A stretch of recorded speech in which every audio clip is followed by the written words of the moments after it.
Hola a todos. Hey everybody, this is Miss Bame, your Spanish teacher.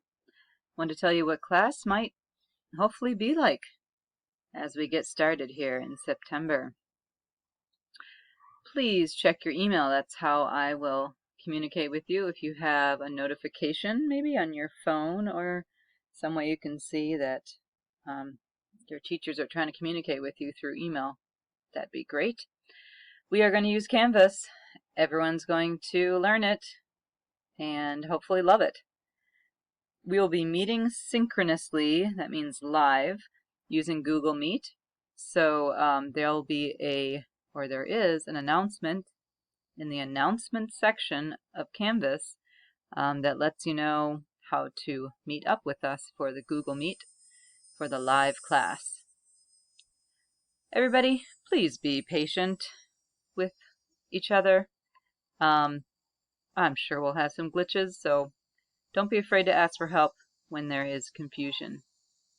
So a normal class, this is not exact, so this is just generally the timing and how class will go.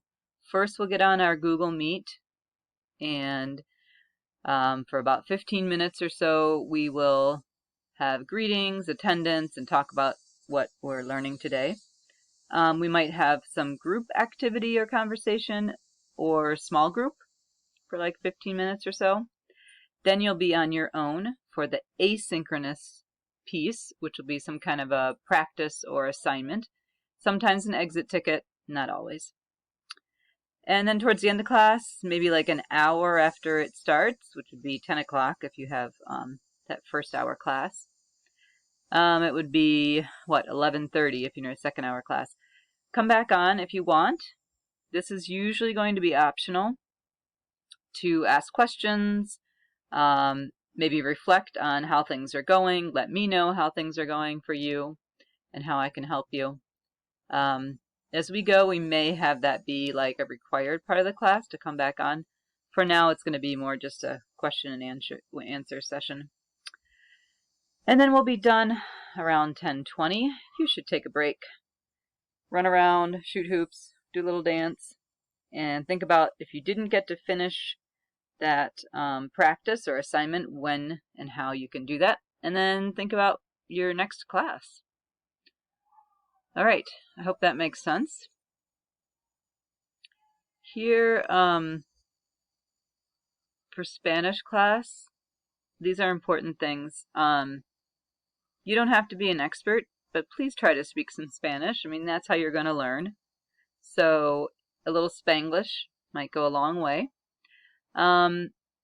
If you say, I have a perro and it's blanco, I mean, you're using some Spanish. That's great.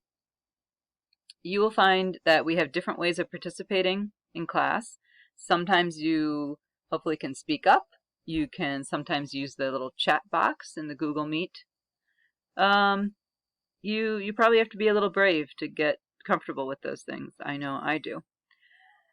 Try to own your learning as you go. That means as you practice and as we're assessing how it's going, you're aware of like, yes, I am learning some Spanish. I know how to do this, instead of waiting for the teacher to tell you if you're learning it well or not. If you have questions or if you just feel like practicing or whatever, giving me feedback, please come visit me during office hours. It's sad to just sit there alone as a teacher. So Wednesdays, 10 to 12, please check in on me and check in on your other teachers because we do like to hear from you. Next, at the high school, we have something called SOAR.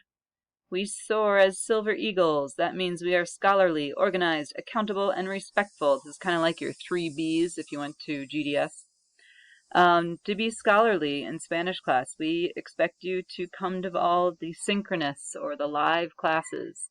Let me know if you can't be there or if something happened someday that you weren't able to be there. I will understand. Again, try to use some Spanish as much as possible, and be aware if you need extra practice or if you have some questions. Oof, staying organized. This is going to be important for us. Keeping your Chromebook charged, trying to find a quiet space where you can work. I know that's not always easy. We all have families and other expectations and pressures. We're going to give you a paper packet you'll pick up later from the high school next week, I guess. That might be helpful for you, so use that or use a notebook to take notes. And try to keep up with the work on time so that you're kind of keeping up with the concepts. That's how you're going to stay organized for Spanish class. Being accountable. Avoid using your phone during class. Try to interact with us all and reach out to your teacher when you need help. And respectful. Try to greet us, please. In Espanol would be great. And being courteous. And polite. As we're having our live classes, make sure that what is behind you is appropriate for school, right? Thinking about posters in your room, thinking about what you're wearing. I mean, pajamas are great. That's totally appropriate as long as they are appropriate for school pajamas. Hey, technology. Technology will fail us, I'm sure. That's how we know we're better than technology, because we still keep going and technology sometimes just stops. Stay calm. This will happen to all of us, myself included. Don't get too frustrated. Email me when things are going wrong. If you can't get into the Google Meet classroom, try again, check your email, see if I messed up something and if I'm trying to send you a message. So, see, here I am getting frustrated. And just so you know, there is a packet that you will pick up the second week of school. And it has copies of vocabulary lists, so that'll be helpful. Those things will be online. They will be in Canvas for you. But sometimes you'd like to just have it already printed out for you, or printing stuff out is sometimes difficult at home. Hey, we're in this together. I'm really excited that we get to have class and that we can stay safe. I love teaching and I'm a good teacher, so I hope you learn something from me and from your classmates this semester. All right, buena suerte and si se puede.